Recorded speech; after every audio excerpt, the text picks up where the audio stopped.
نحمده ونصلي على رسوله الكريم اما بعد فاعوذ بالله من الشيطان الرجيم بسم الله الرحمن الرحيم رب اشرح لي صدري ويسر لي امري واحلل عقدة من لساني يفقهوا قولي۔ حج کے ارکان، اگر ان میں سے کوئی ایک رکن بھی رہ جائے تو حج نہیں ہوتا، اور وہ ہیں نمبر 1 احرام، نمبر 2 وقوف عرفہ، نمبر 3 طواف زیارہ، نمبر 4 صفا مروہ کی سعی۔ اگر ان میں سے کوئی چیز نہیں کی تو حج نہیں ہوگا۔ بعض علماء نے مزدلفہ میں رات گزارنے کو بھی رکن قرار دیا ہے، لیکن حقیقت یہ ہے کہ اصل ارکان یہی 4 ہیں۔ حج کے واجبات، نمبر 1 میقات سے احرام کی نیت کرنا۔ عبداللہ بن عمر رضی اللہ عنہما سے روایت ہے کہ ایک آدمی نے مسجد میں کھڑے ہو کر عرض کیا، اے اللہ کے رسول، آپ ہمیں کس جگہ سے احرام باندھنے کا حکم دیتے ہیں؟ تو رسول اللہ صلی اللہ علیہ وسلم نے فرمایا، مدینہ والے ذوالحلیفہ سے، اہل شام جحفہ سے، نجد والے قرن المنازل سے احرام باندھیں۔ آپ نے خود جگہ متعین کر دی۔ حضرت عائشہ فرماتی ہیں کہ رسول اللہ صلی اللہ علیہ وسلم نے اہل یمن کے لیے یلملم میقات مقرر فرمائی۔ پاکستان سے جانے والے حاجیوں کے لیے میقات یلملم ہے، جگہ کا نام ہے۔ میقات پر پہنچ کر احرام باندھنا اور نیت کرنا افضل ہے، گھر سے نہیں۔ کہاں سے احرام باندھنا چاہیے؟ میقات پر پہنچ کر۔ نبی صلی اللہ علیہ وسلم نے کیا کیا تھا؟ مدینہ سے کیسے نکلے تھے؟ گھر سے کیسے نکلے تھے؟ عام لباس میں اور تیار ہو کر، لیکن احرام آپ نے میقات سے باندھا۔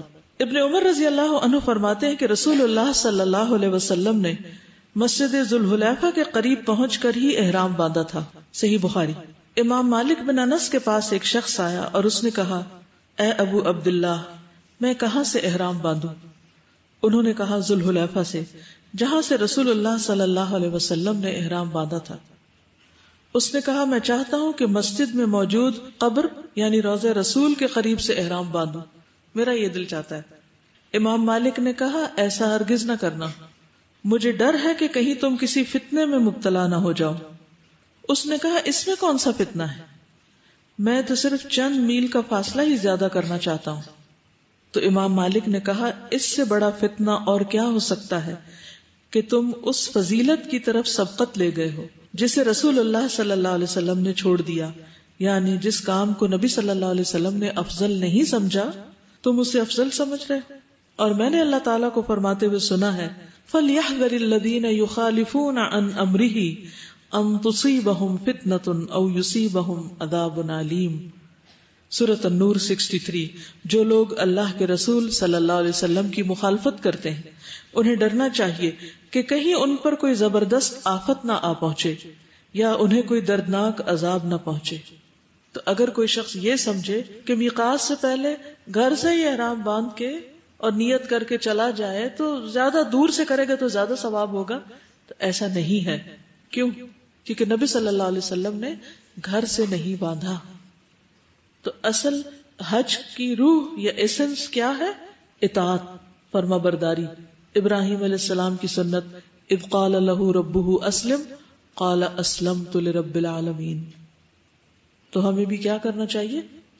حج کے سفر میں ہر مرحلے پر رسول اللہ صلی اللہ علیہ وسلم کے حکم اور طریقے کی پیروی کرنی چاہیے۔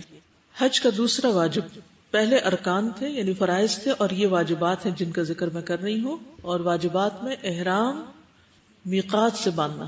یہ یاد رکھیے کہ واجبات میں سے کسی واجب کی خلاف ورزی ہو تو حج نہیں ہوتا جب تک دم نہ دے دیا جائے۔ تو یہ وہ امور ہیں جن پر دم ہوگا۔ اگر میقات کراس کر گیا تو پھر دم دینا ہوگا، ٹھیک ہے۔ دوسری چیز، مغرب تک عرفات میں وقوف کرنا۔ عبد الرحمن بن عامر الدیلی رضی اللہ عنہ بیان کرتے ہیں کہ میں رسول اللہ صلی اللہ علیہ وسلم کی خدمت میں حاضر ہوا جبکہ آپ میدان عرفات میں تھے۔ اسی دوران میں نجد کی طرف سے کچھ لوگ آئے اور انہوں نے ایک شخص سے کہا، تو اس نے پکار کر کہا، اے اللہ کے رسول، حج کیسے ہے؟ تو رسول اللہ صلی اللہ علیہ وسلم نے ایک شخص کو حکم دیا اور اس نے پکار کر کہا، حج تو عرفات کا دن ہے۔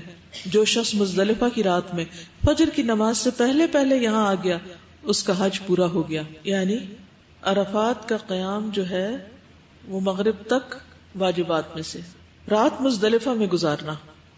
قرآن مجید میں آتا ہے فَإِذَا أَفَضْتُم مِّنْ عَرَفَاتٍ فَاذْكُرُوا اللَّهَ عِندَ الْمَشْعَرِ الْحَرَامِ.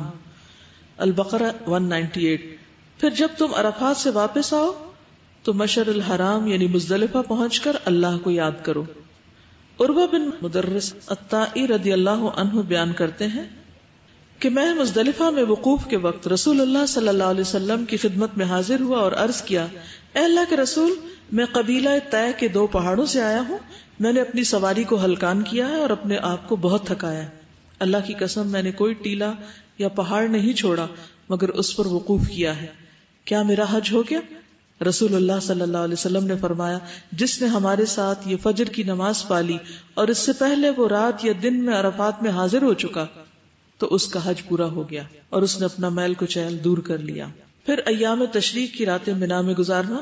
وَاذْكُرُوا اللَّهَ فِي أَيَّامٍ مَّعْدُودَاتٍ فَمَن تَعَجَّلَ فِي يَوْمَيْنِ فَلَا إِثْمَ عَلَيْهِ وَمَن تَأَخَّرَ فَلَا إِثْمَ عَلَيْهِ لِمَنِ اتَّقَىٰ وَاتَّقُوا اللَّهَ وَاعْلَمُوا أَنَّكُمْ إِلَيْهِ تُحْشَرُونَ. گنتی کے چند دنوں میں اللہ کو یاد کرو، پھر جو 2 دنوں میں جلد چلا جائے تو اس پر کوئی گناہ نہیں، اور جو تاخیر کرے اس پر بھی کوئی گناہ نہیں. یہ اس کے لیے ہے جو اللہ سے ڈرے اور جان لو کہ بے شک تم اسی کی طرف اکٹھے کیے جاؤ گے. ایام تشریق 11، 12 اور 13 ذی الحجہ اس کی راتیں مینا میں گزارنا ضروری ہے. کسی خاص مجبوری کی وجہ سے مکہ میں رات گزاری جا سکتی ہے، جیسے عباس بن عبد المطلب نے رسول اللہ صلی اللہ علیہ وسلم سے حاجیوں کو زمزم کا پانی پلانے کے لیے مینا کے دنوں میں مکہ ٹھہرنے کی اجازت چاہی تو آپ نے دے دی، یعنی ان کی ایک طرح سے ڈیوٹی تھی وہاں پر. پھر جمرات کو کنکریاں مارنا. ابن عباس سے روایت ہے کہ نبی صلی اللہ علیہ وسلم نے فرمایا، جب ابراہیم خلیل اللہ مناسک کے حج ادا کرنے آئے تو شیطان ان کے سامنے جمرہ عقبہ کے پاس آیا تو انہوں نے 7 کنکریاں ماری یہاں تک کہ وہ زمین میں گھس گیا.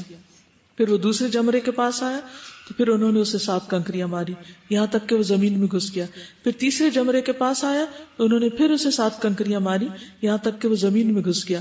ابن عباس فرماتے ہیں، تم شیطان کو کنکریاں مارتے ہو اور اپنے والد ابراہیم کی پیروی کرتے ہو. یعنی جمرات کو کنکریاں مارنا ایک طرح سے شیطان کو کنکریاں مارنا ہے. پھر جمرہ عقبہ کی رمی کے بعد حلق یا تقصیر کروانا، یہ بھی واجبات میں سے ہے.